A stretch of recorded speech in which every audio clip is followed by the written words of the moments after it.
नमस्ते, टीएनए आपकी आवाज़ में आपका स्वागत है। मैं फिर आया हूँ कुछ रोचक जानकारियों के साथ। जानकारियाँ हैं पारसी समुदाय से संबंधित। जिस प्रकार हिंदुओं के लिए काशी, मुसलमानों के लिए काबा और क्रिश्चियंस के लिए जिस तरीके से वेटिकन धार्मिक रूप से बहुत महत्व रखता है, उसी प्रकार पारसियों के लिए एक स्थान है भारत में, गुजरात में, जो कि होता है उदवाड़ा। एक जगह है जो पारसियों के लिए बहुत महत्वपूर्ण धार्मिक स्थल है। पारसी जनमानस में वही स्थान है जो हिंदुओं के लिए काशी, मुसलमानों के लिए काबा और ईसाइयों के लिए वेटिकन सिटी का है। ऐसा माना जाता है कि ऊँटों की चारागाह होने के कारण इस स्थान का नाम उदवाड़ा पड़ा। उदवाड़ा पारसी समुदाय का सर्वाधिक पवित्र तीर्थ स्थल है, जहाँ आतश बहराम है। इस पवित्र अग्नि को पारसी ईरान से अपने साथ लाए थे। यह पवित्र अग्नि 1290 साल से निरंतर जल रही है, जिसे ईरान शाह भी कहा जाता है। जुल्म सितम से बचने और वंश रक्षा के लिए पारसी जब ईरान से भागकर 720 ईस्वी में गुजरात के दीव तट पर उतरे, तब गुजराती संजन के हिंदू राणा जादी राणा ने उन्हें शरण दी थी। हमलों और संघर्ष के दौरान पारसियों ने सुरक्षा के लिहाज से यह पवित्र अग्नि संजन बरहोट गुफाओं, वंसदा जंगल, नवसारी, सूरत और बरसाड़ में स्थापित की। 28 अक्टूबर 1742 से यह उदवाड़ा के ईरान शाह आतश बहराम में कायम है। इसकी रक्षा करने वाले पुरोहितों की यह नवीं पीढ़ी है, जिन्होंने राणा को दिए इस वचन की टेक आज तक कायम रखी है कि वे भारत में दूध में शक्कर की तरह घुल जाएंगे। पारसी आज देश की सबसे समृद्ध ही नहीं, सबसे शांतिप्रिय और उद्यमशील समुदाय है।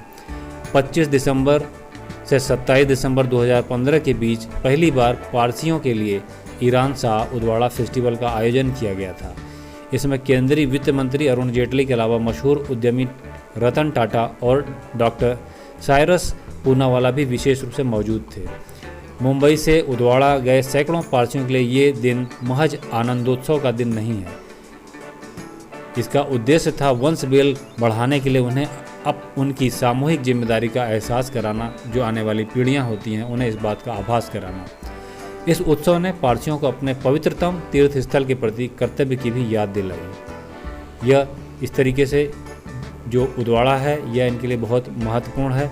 पारसी जब ईरान से शरण लेकर भारत में रहने आए तो उन्होंने भारत के राणा जादी राणा के सामने अपनी बात रखी थी कि हम भारत में रहना चाहते हैं। तो उन्होंने कहा था कि भारत में आपको मैं शरण दे सकता हूं, लेकिन पहले से ही हमारे पास बहुत लोग हैं, रहने वाले आबादी बहुत ज़्यादा है, तो हम कैसे रह सकते हैं। तो उन्होंने उनके सामने एक दूध का प्याला बढ़ाया था पारसी सरदार के सामने। तो पारसी सरदार ने उसमें दूध के प्याले में शक्कर घोल दी थी, एक मुट्ठी शक्कर डाल दी थी, और वो शक्कर जब दूध में घुल गई तो वह दूध को मीठा कर दी और उस प्याले में बिना स्थान लिए उसी में एडजस्ट हो गई। तो इस बात से वहाँ के हिंदू राजा बहुत प्रसन्न हुए थे और उन्होंने जो ईरान से पारसी आए हुए थे उनको अपने गुजरात के सांजन नामक स्थान पर शरण दे दी थी। इस तरीके से जो उन्होंने एक उदाहरण प्रस्तुत किया था ईरानी पारसी सरदार ने कि उन्होंने दूध में शक्कर डाल दिया था, और आप उदाहरण के रूप में आज देख सकते हैं कि पारसी समुदाय का भारत में क्या योगदान है, कि कितना महत्वपूर्ण योगदान है, और किस तरीके से शांतिप्रिय तरीके से रहते हुए भारत की हर क्षेत्र की तरक्की में उनका एक महत्वपूर्ण योगदान रहता है। यह है पारसी समुदाय का भारत में योगदान। तो आपको हमारे द्वारा दी हुई जानकारी कैसी लगी, इस विषय में आपकी क्या राय है, पारसियों के बारे में आप क्या जानते हैं, हमें कमेंट बॉक्स में ज़रूर बताएं। फिर मिलता हूं कुछ ऐसी जानकारियों के साथ, तब तक के लिए धन्यवाद। नमस्कार, वंदे मातरम।